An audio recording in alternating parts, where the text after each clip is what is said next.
This week's episode is in partnership with Intact Insurance, here for you and for everything you care about.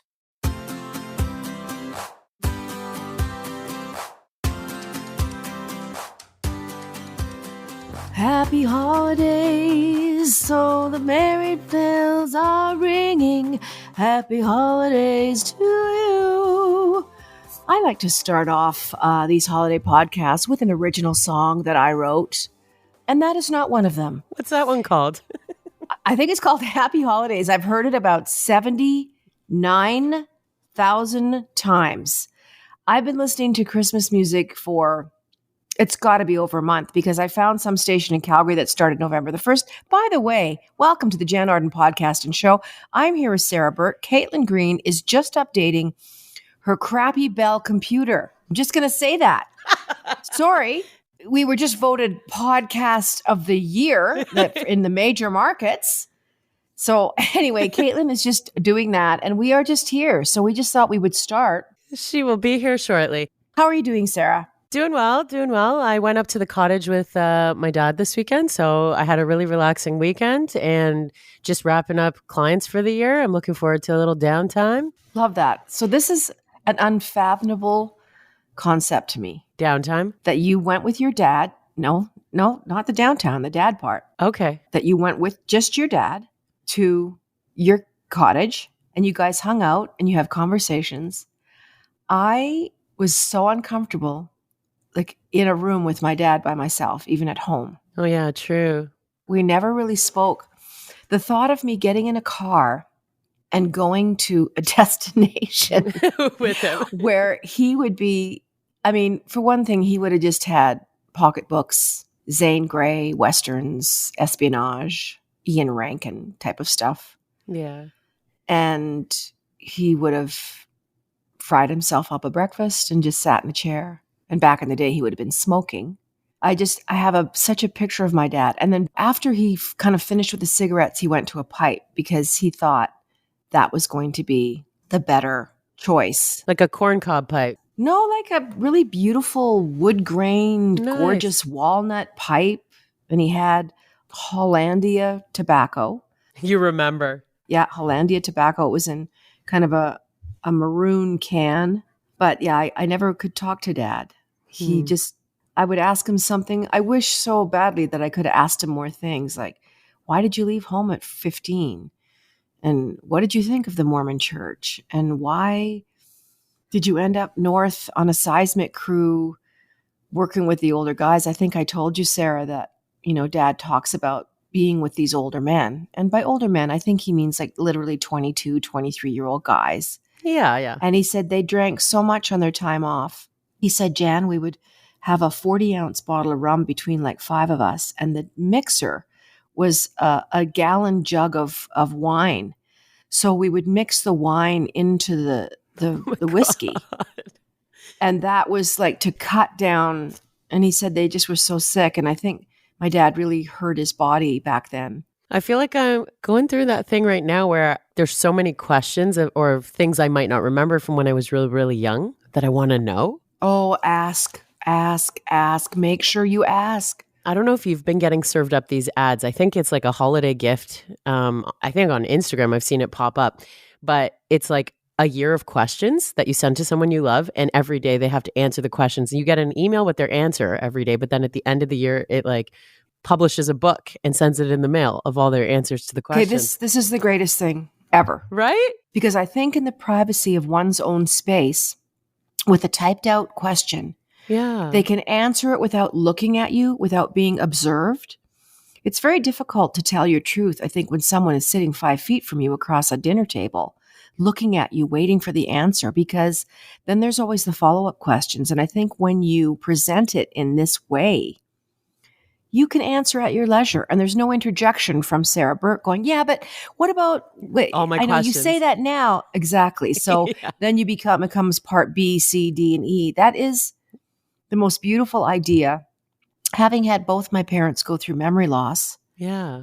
And the holidays are especially difficult for everyone. I know this is across the board for people who have lost children, grandparents, uncles, whatever. there's always that place at the table. Like my mom and dad, when they came here, they sat at the same place at the table. Every time. When I went and visited at their house. I'm the same. I had dinner at my parents last night before coming back here. I sit at the same spot I did when I was 12. Yeah, you don't change the routine of being human. And I was actually thinking about that this morning. My morning routine takes me half an hour. Poppy gives up. He goes to the couch. He sits in his second bed. Yeah. He's got so many beds around here. But just making my bed, and as I'm making it and fluffing up the pillows and putting the decorative little pillows on and folding up the quilt that I put over my feet and opening the curtains and brushing my teeth and putting on my face cream and grabbing my vitamins that I take in the morning, I was thinking this repetitive action, for me, there's so much comfort in it. And even when I'm on the road, I adhere to those same, I really basically try and keep it the same. When I'm in a hotel, Poppy and I do our thing. Yeah. I wake up and I open the curtains and I start making a cup of tea and I take my vitamins, and I always make my bed in a hotel. I know that sounds nutty, but does. if I'm there, well, obviously if I'm not there the next night, I'm not going to do it. But if we're in a prolonged, even a 3 night stay, that bed is made. Anyway, routine is important. Those same spots at a dinner table, but here we are, another Christmas. I feel like I was just here 10 minutes ago. I was thinking about how fast time has passed this year. I'm like, what? It's already December. We're recording this on the Monday of this week, December 18th. I'm like, wasn't it December 1st, like yesterday? Like, it's flying. Yeah, so we are, by the time you guys hear this, we are just 3 nights out from Christmas. It's on a Monday. What are your Christmas Eve and Christmas morning traditions? With growing up in my parents' house, Christmas Eve was always fun. We got to open our stockings, which was my favorite anyway. We got to open one thing, and we all picked the stocking. I don't remember my older brother being there because he was already out on his own, just committing petty crimes, and Right.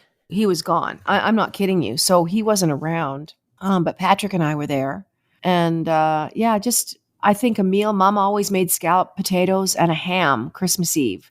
There was always a ham, scalloped potatoes, just like a salad, eggnog. The eggnog always came out. I always used to have rum and eggnogs. I mean, I would have like 5 rum and eggnogs back in the day. One of my boyfriends, like his family had a tradition where they didn't eat meat on one day and they would go to church at night. And I remember they were like, do you want to come to church with us? And I was like, no, I don't want to hear about Jesus. But I'll have some of the ham. Oh, Christmas Eve. The Christmas Eve night was the big drinking night. So like after, they only did like fish meals that day for some reason, and then lots of drinking at night. maybe that's something to do with Catholicism. I'm not positively sure that I know. But yeah, it really was nice. There was always a fire going. And I don't know about your mom and dad, but my parents, the living room, this beautiful living room, was somehow off limits 364 days of the year. Same. The white couches. Don't go near it. Don't go in there. Like, why do we have this room? I don't understand. So we would be in there in these beautiful velvet wingback chairs, and mom and dad had black and white carpeting that kind of looked like zebra. Oh my God, the 70s were a cruel time for decorating. Christmas with animal print. And this fireplace. And we'd always begrudge going out into the winter because I don't remember a Christmas this mild. I just don't.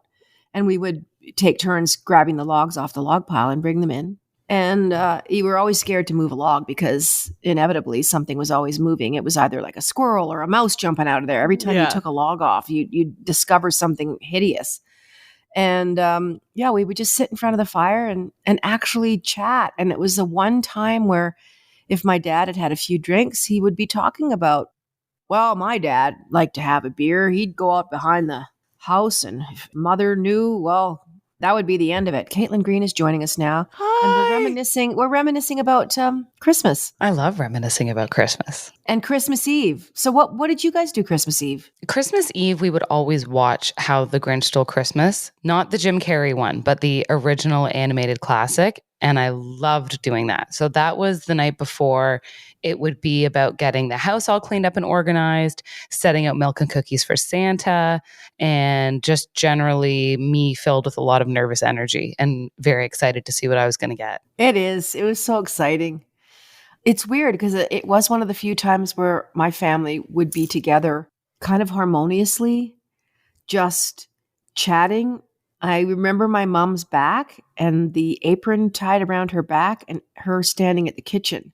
And she was there most of the time. I'm not exactly sure what she was doing, but when she sat down, there would be this harumph. And my mom would just have her, and I would always microwave whatever drink she was having, whether it was coffee or tea. And she felt so guilty about taking that half hour to sit there while things were on the stove and things were in the oven. And I wish I would have helped more. I mean, I was a kid that had a ton of chores because both my parents were working. My friend Teresa always says, you were always ironing. And I was. I'm an excellent ironer. But yeah, Mom's little stolen moments that she would take, during the holidays. She must have been exhausted. What was your favorite dish that you would have at Christmas? Well, we were just talking about scalloped potatoes, and I'm telling you, I love a scalloped potato, and I still make them the exact same way, sans the dairy, everything's swappable, so just know that. But I will peel up garden potatoes and lay them out in that, and I still have Mom's glass Corningware baking dish, and there's lots of vegan creams, and the cheeses, and you just bake it. Oh my God, and the crispy edges. Yeah, I would be happy just with a pan, me sitting in front of the Grinch who stole Christmas, just eating with a fork. And I love taking a fork and taking the layers off. I didn't like digging down. I like to peel the layers off one at a time. And would you like the corner, or would you want like a middle square? Corners, yeah, same. I'm a corner girl. Same for brownies. I'm not to say that I'm going to love any brownie I have, but I like a crispy corner. Oh yeah. Have you seen the brownie pans? They're on Amazon. They're all over the place. And it looks like a labyrinth. And every piece is a corner. Oh. So it's just these long trails. It's still a square, but every side of that brownie has a corner to it, that it's on the steel edge. I love that. Yeah, I'm going to get you one. You should. Anyways, I want to congratulate my team. We just won Canadian Industry Something Podcasting Award. Sarah's going to tell me what it was. What did we win? We won something this week. We did with an organization called Broadcast Dialogue. They've called you the best podcast in Canada for 2023.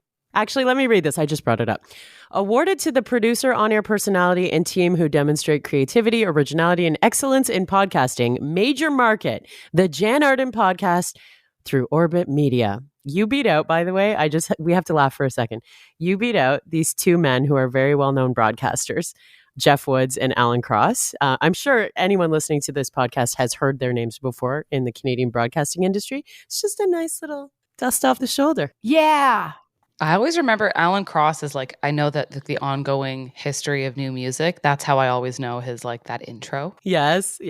He just did his 1000th episode too. Hey, we've got 10,000, so We're way behind him. We never miss a beat. And people have been asking, will we have something Christmas week? Yes, we will. Will we have something New Year's week? Yes, we will.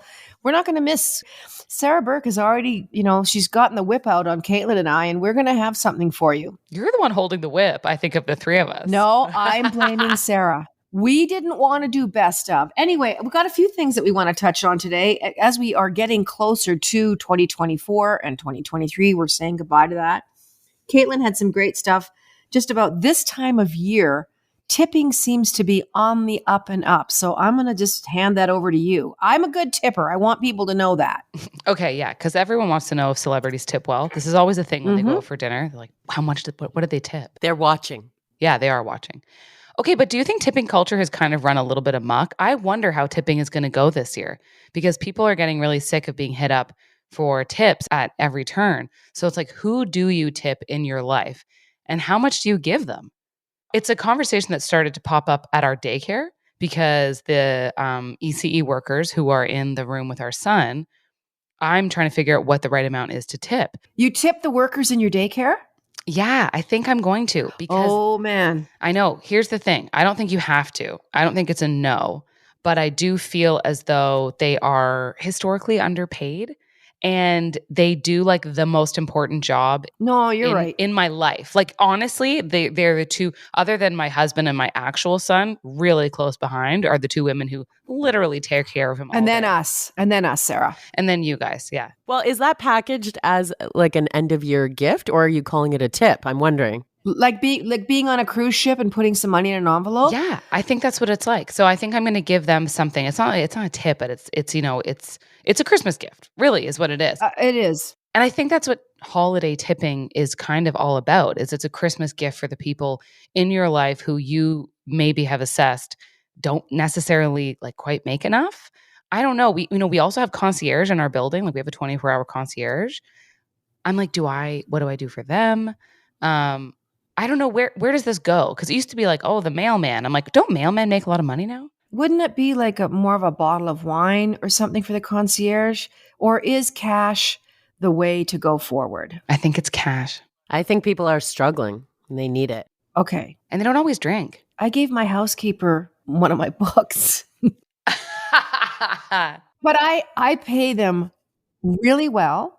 And I gave them a raise this year. Oh, that's the gift. So when gas went up, and I'm serious. So you tell me if this is terrible. She comes with her husband on a Sunday, and I do it maybe once every 3 weeks.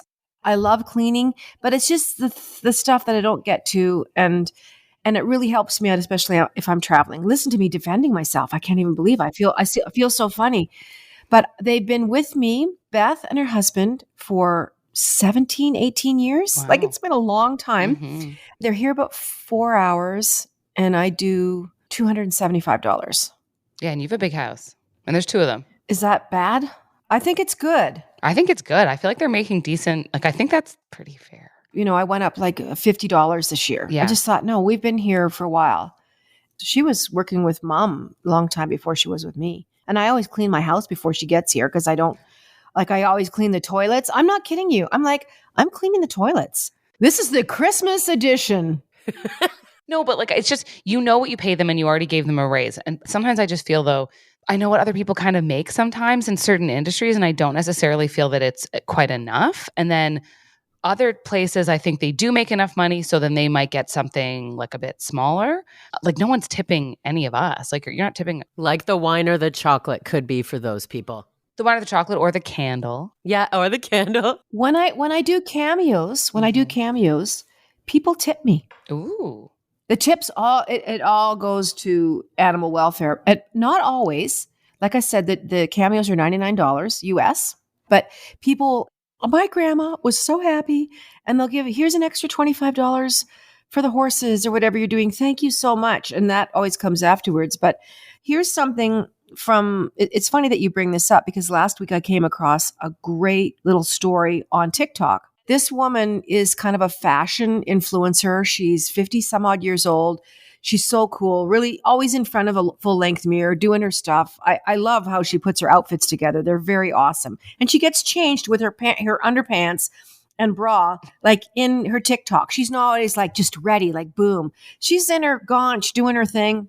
Anyway, she gets 15 of her girlfriends together, and they call it $100 lunch day. And they pick a restaurant, and she wants each girl to bring $100, and they book a table for the 15 of them. So it's always a pain in the ass for whatever server is going to get you. And they have their lunch, they have a champagne and a mimosa, and they do that. But they each put $100. When the girl brings the bill, we'll just put it on, one tab. So when they hand her this envelope with $1,500, it actually gives a person a chance to really do something in their lives.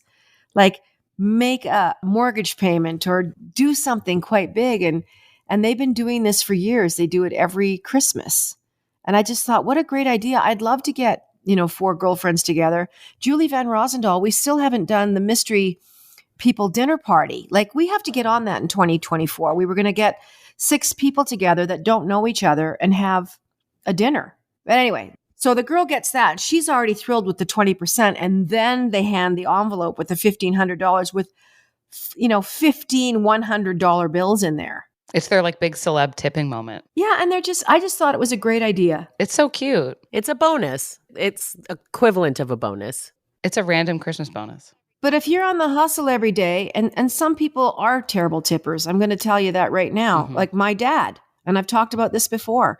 We'd go to Tony Roma's. The bill was, $98 for the 4, whatever. He'd leave $5. Oh my gosh. $5. That's bad. And That's good enough. They're already getting paid, he'd say to me. And he was the most miserable guy to serve. He'd literally hold a coffee cup up in the air and point at it. Oh no. Yeah. He just was that guy. It totally depends how you're being treated too. Caitlin, I'm wondering about your concierge thing, because not all concierge fellows or women are the same in my building. Like some are very nice and some don't even like look up when you walk by. You know what I mean? Yeah, very that. So I'm not going to give necessarily all of them something, but like the ones who I know by name and that I see every day, and they always say hi to my son and he says hi to them. Just the ones that I really, The ones that give dog treats? the ones that give dog treats, the ones that help you with all of your packages. Like they're just, I'm definitely going to give them a little something, I would say. And then the ones, if I don't even know their names and they kind of don't look at me or talk or anything, I don't know. They're getting a cookie. They'll get at least a cookie. There you go. I've been trying. There's this older fellow who works for like all three of the buildings mine are connected with one concierge, and he's so grumpy. I've been trying to like get a smile out of him all year.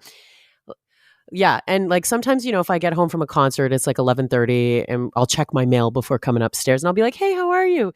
"I'm fine." Scrooge. Like he's just so angry all the time. So I want to give that man something this year, not because he's been so kind, but because he needs a smile. Oh, yes, he does. Maybe that's another angle to look at helping someone.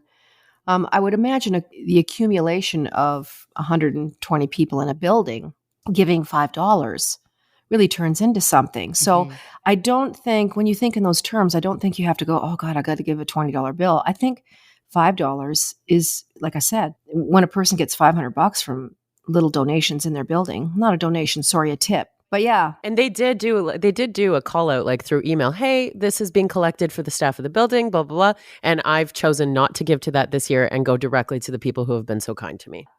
I think that's a good idea. Yeah. And our daycare sponsors a family, like every year. That's nice. We sponsored a family, and usually they are new to Canada. And I think this year we sponsored three. There were three families, and one of them had recently landed here, and it was a mother and two children, and she'd lost her husband in the current war in Ukraine. And God. so, yeah, so there is, there's a nice community feel to our daycare. They're really, really sweet. We just got our photos back of our son's Christmas photos that they do at the daycare, where they dress them up and have a professional photographer do holiday photos with them. So like, it's a special daycare. That's the only reason why, not the only reason why, but I really kind of feel like they go above and beyond. So I want to do something a little extra too. Well, you're right. These people make it possible for you and Kyle to work your jobs, to feel safe and secure. Your son is your absolute heart. It beats outside of my body now. That's right. That's right. He's just your dear, dear little soul.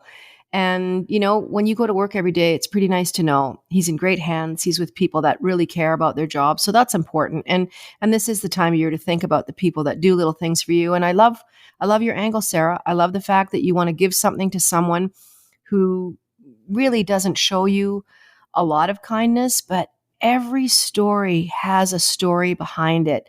And if there was ever a time of year to think about why people are the way they are, this is the time of year to do it and to be a little bit more compassionate. Because when people are grumpy, and who knows, he could be looking after his mother who's on a feeding tube, sitting in a little one-room apartment somewhere and just trying to get by. Anyway, listening to the Jann Arden podcast and show, Sarah Burke, Caitlin Green is here with us. When we come back, caroling is good for you. We're going to talk about that. You're going to want to sing. You're going to want to sing and do something good for your health. We'll be right back. Don't go away. The holidays are just around the corner, and in Canada, this means that many of you are getting ready to celebrate Christmas, Hanukkah, Kwanzaa, and the Lunar New Year, just to name a few. The holiday season means lots of hosting, cherished friends and family, but in all that fun and chaos, there's an increased risk for house fires because of cooking, candles, fireplaces, and all those kinds of things. The good folks over at Intact Insurance know how important this time of year is, so they've created a super useful blog designed to help you experience safe and joyful festivities at home. If you want to learn more, and I know you do, check out intact.ca/advice for great tips and advice around the holidays. Welcome back, Jann Arden Podcast and Show. Sarah Burke. Caitlin Green is here. Caroling is good for you. Caroling is good for you. Singing is good for you, just like Elf said. Who is Buddy the Elf? The best way to spread Christmas cheer is singing loud for all to hear. So go ahead. Oh, so go ahead. No, you should sing. You're the singer. Listen, I sang some weird version of Happy Holidays that I wrote many years ago off the top of the show. No, I didn't write it. Silent night. Oh. Well, that just cost us $8, didn't it? That we have to pay somebody. I think that's public domain now. Is Silent Night, Holy Night. Do you know what the second verse of that song is? Nobody knows the second verse. All is calm, all is bright. No, that's the second line. The second verse. I did enough Googling last week. I'm not Googling anymore this week. Okay, don't Google. Anyway, everyone knows a little piece of every Christmas carol, but then anytime the second verse kicks in, nobody knows that. Unless it's Feliz Navidad, Feliz Navidad, Feliz Navidad, Novero Wando Felicidad. So there's things in there that we all know the Feliz Navidad, and then we're lost. A thing that happened to me when I had Will is that I realized I didn't actually know any nursery rhymes. I didn't really know any songs. I was like, what do I don't know a lullaby. What am I going to do? So the Insensitive. But I don't know much of it. Like, and I'm not as good, and it's kind of hard to sing. I think I'd have a better chance at, no, not Could I Be Your Girl? No, it would have to be Insensitive or maybe Good Mother. I don't think I would. Listen, I don't know the words to my songs. I use a teleprompter. You heard it here first, people. But I wound up singing one of my first lullabies to Will, which was Jingle Bell Rock. Aw, that's a good lullaby. It's mostly sung very quietly in his room, but I thought of it because you're right. I don't know the words, and even that one, like I knew some of it, so I would just kind of jingle bell rock, jingle bell time in Jingle Bell. I don't know, dancing and prancing in Jingle Bell Square in the frosty air. Yeah, we know bits and pieces, but we really don't know the songs. I was an alto in the school choir, as you can clearly hear. So any sort of I was the only girl always in the alto section. I was like, you know what? Choir's not for me. I can't deal with this anymore. I'm going to have to sing with the boys for the rest of my life. But that one was the first one. And I liked it. And he liked it. And he loves a Christmas song. Oh my gosh. He just adores them. So that's so great. How about a non-traditional Christmas song? Like, do you know people who have written like satirical versions of these songs? I have one that's popping into my brain right now. Police nabbed my dad. What? Police nabbed my dad was the police nabbed my dad. Oh God, it kind of works really well with police nabbed my dad. The rhythm. So there's this Santa Claus parade in London, Ontario, and I was in school there and then stayed and did broadcasting there for like 10 years. And it was an annual thing that this guy, Bob, who fronts a rock band called Bob Noxious, he has a float in the Santa Claus parade. He does so much for the community, I will say. So many donations, so many events, so many things. But he would be on this float singing Police Nabbed My Dad going down Dundas Street. Well, I'm sure that is the story for a lot of people at the holidays. Anyway, caroling is good for you. Studies show that singing, especially with other people, releases feel-good emotions. I mean, listen to us. We're just chuckling away here because we're having a great time singing songs we don't know. It helps you bond with people and it lifts your spirits. So sing along with people. I absolutely agree. When I think about my life in music and what it's done for me, I can't even begin to thank the universal people for the opportunities that I've had. I'm trying to be non-denominational. Whoever it is that's been responsible, it has been an absolute joy to sing and to make my way through the world like that. Have you ever gone caroling? Well, I don't know if you can think back to a very famous Halloween episode we did here. I've talked about this a few times. Leonard and Dale and I, when I first moved out to Springbank, Alberta, you walk a half a mile to get to each house to get the stuff. And a lot of people made us stand there and sing some. I'm like, what in the F is going on? It's Halloween. Just give me the goddamn candy. Trick or treat. Halloween apples. Stick it in the bag. It's a lemon tart. Lady, I've got a sack. I can't be carrying this tart. But we'd have to sing something. And Leonard and Dale just acted like it was the most normal thing in the world. And we'd be singing Blue Suede Shoes or anything that we knew. Twinkle, Twinkle, Little Star was very popular from house to house. So, but like it wasn't Little Drummer Boy. It was more of a whatever you could pull out of your hat. So you got that lemon tart. Yeah, but we would laugh. We'd stand there and just eat stuff. I was so full by the time I got home. But anyway, I think caroling, my friends Lisa and Bev were here last night for dinner, and she goes, something really fantastic happened to Bev and I yesterday. She's South African. I'm not even going to attempt it. She said, we had actual carolers come to the house. Okay, that's what I was going to say. We heard singing outside the door, and I said, Bev, what is going on? I'm listening. Am I going crazy? I can hear, is something on in the house? And so they went to the door. These kids were standing there. The parent was on the sidewalk, and she says, they were so terrible. I don't even know what song it was.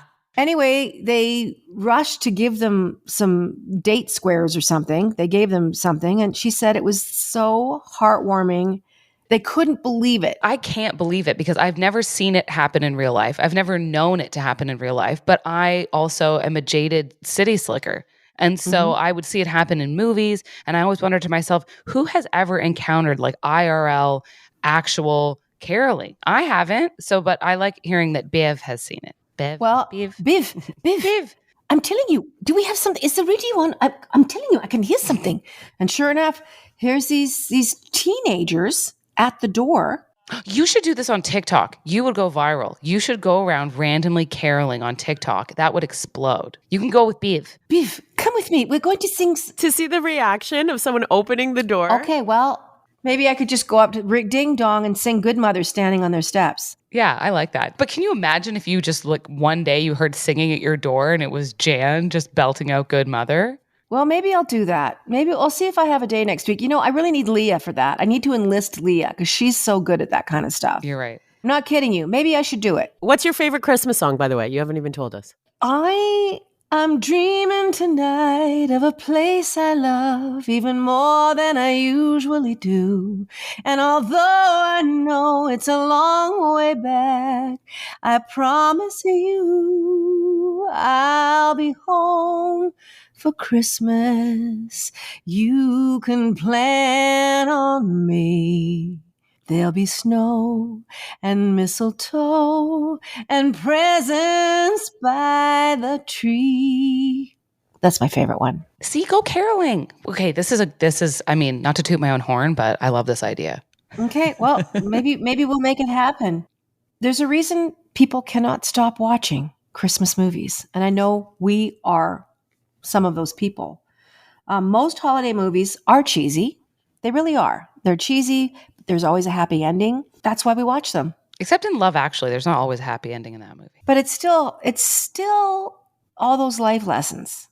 Love Actually is playing at Chinook Theatre on the big screen. Really? I just saw it there. Yeah, I was there just doing last minute little things. Chinook is a huge mall in Calgary.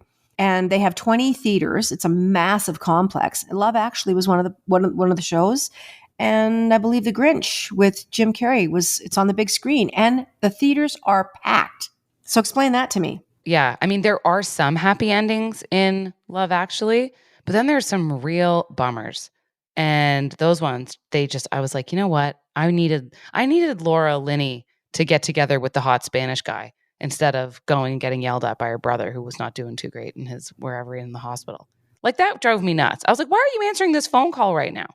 Well, we need to rewrite it. I love Laura Linney, by the way. Laura Linney was roommates with Alison Cornell, my violin player. Oh. Yeah, they were at Juilliard. Oh my gosh. So we're thinking about you, Alison. Anyway, Dr. Pamela Rutledge of the Media Psychology Research Center, that's a mouthful. It lowers stress. Watching something that you know has a good outcome literally, physically lowers your stress. And it reinforces feelings of hope and renewal and all those things that Christmas is supposed to bring. So when you are watching the same movie year after year and you know where it's going, your body leans into that feeling. There's no unknowns. You're not sitting there watching some kind of horrific. There's some horror Christmas movies. I always think, what a bad idea to do horror-themed Christmas movies. Shame on you. Krampus, for instance. Okay, wait. Isn't Krampus the name of like the twisted, like evil Santa that like puts kids in his backpack or whatever? Ugh. Yeah. Yeah, who's watching that? That's not cozy at all. Well, it is if you're a horror fan. Do yourself a favor and do not watch Leave the World Behind this holiday season. What's that? That's on Netflix, the new Julia Roberts one. It's very good film. It's like a big statement about society in the current age, but it does not have a happy ending, and I left depressed. I don't need a non-feel good holiday movie. So no Krampus, and for unrelated other reasons, I'm not watching that either. What did I watch on the plane? On my plane ride home, I watched I watched For Your Consideration again. Do you guys remember that? Yes, absolutely. That whole team, Eugene Levy, Christopher Guest, Catherine O'Hara, they are the biggest a-holes, the most wonderful a-holes in the world. And it's that discomfort that you experience from watching how they approach these scripts. I don't know if it's just suggestions, if Christopher Guest just says, okay, here's the scenario, go. I have a feeling that you just can't stop those people. Caitlin, you were in Mustique, which sounds exactly like what it is. And it looked like you were having a great time. We were a little bit jealous. So tell us about your trip. It was a 40th birthday for one of my longest best friends. She and her husband have birthdays that are about 2 weeks apart. So they planned this big, huge trip. And well, he really planned this big, huge trip. And they are quite well to do. And they're very, very, very generous. And he loves to plan a good time, loves to travel, loves to go out. He's a Sagittarius. And so he wanted to really show her a big, big party. And they achieved that by having us stay there at Tommy Hilfiger's house for a whole week. You're not kidding, right? No, I'm not. Was it on like an Airbnb site that they like rented it out? How do they find it? So Mustique is a private island, meaning that it's not actually like the country of Mustique, but it's owned by the people who own homes on the island. And then they together form a company called the Mustique Company, which personally handles all the private home rentals that you may want to do on the island. And they also run the only very small boutique hotel on the island called Cotton House, which is frequently where a lot of celebrities stay. Otherwise, you're staying at someone's private home. And usually the very wealthy who own these properties rent them out for astronomical prices per week. And so that's how you would go and stay at one of their houses. But it's small. There's almost no one on the island. You get around either in a teeny tiny car or on a Kawasaki mule. They're called mules. It's like a little forerunner. And so that's what we've ripped around on the island with all week. And it's like you and some turtles and then just casually Daniel Craig and his wife, Rachel Weisz. So we see them. That's day one. We just see them casually with their families and friends. And nobody bugged them. They just got to be No. I think some people do, but it seemed as though the other people who bugged them were also themselves rather elite, super wealthy British people. Because just to be on the island, I think you're sort of in that class or you're tagging along with it like me. And then I'd be too self-conscious, so I wouldn't go right up. But there were these kind of like drunk older British men who I just saw waltzing up to James Bond and being like, oh, hello. And so I think they got away with it. And then the other thing is because the homes are private and there's really no one on the island, everyone invites each other to each other's houses for cocktail hours because all the houses have staff and stuff too. So they'll say, oh, well, we're throwing a cocktail, a beach party, a barbecue, whatever. Come for beverages from 5 to 7. Bryan Adams lives there. Yeah, exactly. And so like one person's house manager tells another house manager and then everyone gets invited and blah, blah, blah. Okay, who else? You said there were other sightings. So we find out our group is invited to a cocktail party at the hotel, and it's in a special invitation from like the head of the Mustique company or whatever. So they invite us to go. So we go with a bunch of other people. And as I'm walking out to go to dinner, who do I walk right past to say, oh, hello, like, hope you're enjoying your stay. Oh, great, thanks, hi. It's Robert Pattinson and his wife, I think girlfriend, who's currently expecting, Suki Waterhouse. She was in Daisy Jones and the Six, and he, of course, is Batman. Wow. That's crazy. So that was crazy. And then we also found out that on the island at the same time as us at some point was Chris Martin from Coldplay. There were Harry Styles rumors. And then the house that we rented was across the harbor. I'm not saying we. The house that my friends rented was across the harbor from Mick Jagger's. I think Brian's next to Mick. I think his house is next to Mick Jagger's house. Anyway, how much can you even say? What do you think it is for a week to stay in the Tommy Hilfiger house? Is it like $100K? Probably. It's probably okay. Probably close to it. I mean, like off season, so peak season is usually, according to the people on the island, is over the Christmas holidays, New Year's, and then Easter is a big one. So I think that those are really, really expensive. And then like you might be looking at somewhere between like 80 to 100 because it's a really big property and he has one of the few homes with an actual beachfront. It's very mountainous. So a lot of people have these spectacular views, but they don't actually have a beach. They have a gorgeous pool. And so everyone tends to go to the hotel to use their beach. You're just allowed to stroll up and have drinks and they say, which house are you staying at? So, but the last night we were there, my friends are huge country music fans. And so they flew in Luke Bryan. No, I don't think they could afford that. They were already spending way too much money on the house and the booze and everything else. But they flew in one of the members of Lady A, formerly known as Lady Antebellum, Charles Kelly. Yes. And he performed privately at the house. And they did like a whole setup for him and everything. And he is fantastic. Man, this guy can sing. And he's also a great storyteller and he's funny and he'll do any cover you want. And he's like talking to the crowd. A great time. Like, I mean, whatever they paid for. And he was just on his own with his guitar. Him and his guitar player. There were other people because the night before that, we had a reggae band from St. Vincent and the Grenadines at the beach cookout they threw. And I think they were actually, some of that band was supposed to perform, but a bunch of the equipment got held up in Spain somehow. And so he wound up doing an acoustic set. So it was just him and a guitar player. And at one point, he realizes, or he's told that Mick Jagger's place is right across.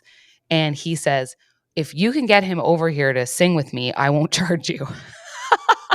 And then he saw my friend's husband pick up his phone and was like, never mind, I take it back, because he was like worried that he could actually pull it off. But then everyone joined in a performance of Honky Tonk Women. Honky Tonk Women. Caitlin on the cowbell. In the hopes that he would at least hear it across at his place, which was really fun. So, I mean, yeah, it was not real life. I have nothing to do with it financially. I am like the poor tag along, but I will do that all day long. It was great. 35 people total, some truly amazing people, like really just fantastic. So much fun. We have a big group chat now. We have like a shared photo album. Does it seem surreal to experience something like this? Obviously, you and Kyle, I love you, but I don't think you could do a $100,000 house. The thing that I really love about you, though, is I know how much you appreciate this and how much you're just like, this is not real life. And this is something that will be a beautiful memory. And plus, you were away from your son for the first time in your little life so far. Yeah, that was the hardest part, but he was with my dad and my dad's partner. And so like they were having an amazing time. We were getting all the updates from daycare. Like he was doing well. But yeah, no, we definitely appreciate it. I mean, my friend's husband, who I just could not thank enough for the generosity that he showed everyone on this trip. I mean, the effort, the money, just incredible. And he said, I don't think I looked over and saw you not smiling at any single point on this trip. No matter how hungover I was or how tired I was, it was still the best time ever. And he organized a massive, rather involved tennis tournament. And a lot of people there are quite athletic and good and competitive. And I've never held a tennis racket before in my life. Now I want to take lessons. It was actually really fun, but it was an intense match. Just do pickleball. Do pickleball. It's like the junior version of tennis. You still get some exercise, but you're not chasing the ball quite so much. A former NHL hockey player was there, and he's obviously quite talented and tall. His name's Jonathan Erickson. He used to play for the Detroit Red Wings. I unfortunately know from an ex-boyfriend who used to be a Detroit Red Wings fan. Yeah, loveliest guy ever. Him and his wife were there. And he was fantastic. And there was another woman who was fantastic as well. Her name was Robin, and she used to be a host of something on the Discovery Channel. Shoot, I forget the name of the show she hosted. Anyways, we were up against some fantastic athletes, and they were all very, very nice to me. So, well, that's great. Well, listen, those are the kinds of things that really make you, I think, realize just how lucky we all are sometimes. I mean, there's not a day that I don't wake up here in the trees and just think, and yes, I've worked hard. We've all worked hard for the stuff that we have, but I know it's hard work and it's luck and it's the opportunities that get presented to you. And we lived vicariously through you. The pictures were great. It just looked so idyllic and so, I'm assuming you fly in on a very tiny little plane to a little airstrip. We flew into an island called Canawan, and then you get in another puddle jumper to fly over to Mustique. And on the way out, we flew to Barbados, and then we flew direct back to Toronto from Barbados. And it was such a spectacular, beautiful plane ride. The runway into Mustique is like curved, and I haven't even posted even 10% of what I have. I have to go do another update, but it's really special. And it's also like, it's nice to be with a bunch of people who are all just honestly sweethearts and so happy to be there and so giving of their like time and everything. So it was lovely. Highly recommend going somewhere warm also the week before Christmas, because then you get back and it's like not really a real work week. So you kind of feel like you have just this straight run into January now. I marveled at everything. I think it's wonderful. Listen, we're going into the new year next week. There's lots to look forward in 2024. 2023 has certainly been challenging. I feel like, we got out of COVID and sort of these personal hardships and these obstacles that we faced because of a health crisis the last few years. And now the world is seeming to be a little bit unhinged. There's a lot of difficult stuff going on, but we assure you, we want to talk about so many positive things and so many great things that are happening in the world going into 2024. So we're not going to be the harbingers of doom by any stretch of the imagination, but we also want you to know that we're not sitting here ignoring what's going on and being irresponsible to not know that there's a lot of people going through a lot of stuff. But having said that, we've got some really fun stories planned for you guys. We've got some really fun stories about our New Year's resolutions. I don't want the girls to talk about it now, but whether they have some or don't have some, or some past stories, lots to talk about. We want to hear from you, and we want to hear about your New Year's resolutions as well. So you have time to DM us, send us a voice note to the Jann Arden Pod on all the formats. Don't hesitate, because we'd love to answer some of those questions. And if you do have resolutions for 2024 or things that you want to do or stuff that you want to tackle, please tell us about it. We want to share in your joy. So thanks for listening. Jann Arden Podcast and Show. Thank you for giving us the opportunity to be the #1 podcast in Canada, beating out two guys that are on their 1,000th podcast. We will take it. We will take it. It's the listeners that make this work week after week after week, and all your kind comments always. Russ Richards, you're the top fan this year again. Oh, we love him. We're related, Russ Richards, because my last name is Richards and I'm Welsh. That's true. We've got to do some ancestry.com next year. And I'm even thinking, Russ, that we need to have you on the show. Mm-hmm. So make room for your schedule. Even if you phone in, you don't have to have all the fancy stuff. You don't have to have microphones and headphones and all that crap. I have a sneaking suspicion you do. But we're going to chat to you next year, because I know you've been through a lot too. So look after yourselves. We've got lots of fun stuff coming up. I hope you have a great Christmas. What does Christmas Eve look like for both of you and Christmas morning? I just need to know, as a Jewish person, I'm living through you. I got 3 visits. I got 3 stops I got to make. Poppy and I are doing the rounds. We're going to do a gingerbread thing at one house. We're doing a bunch of hors d'oeuvres at another house, like guacamole. And people keep saying, we've got vegan stuff for you. So it's the sweetest thing in the world. And probably sitting in front of my own fireplace just to reflect and get ready to have everyone over to my house for dinner on Christmas Day. So I think I'm having 8 people over and people coming and going. So yeah, I'm looking forward to it. That's so cute. Will goes to sleep at 7. So it'll be very regular bath and bottle before then. And then honestly, we are likely going to collapse on the couch and maybe have like a really nice bottle of wine, maybe get some sort of like a pot pie going. I could see a pot pie happening. And some snacks. I love a dessert. So this is my season right now. So I'll have a delicious dessert.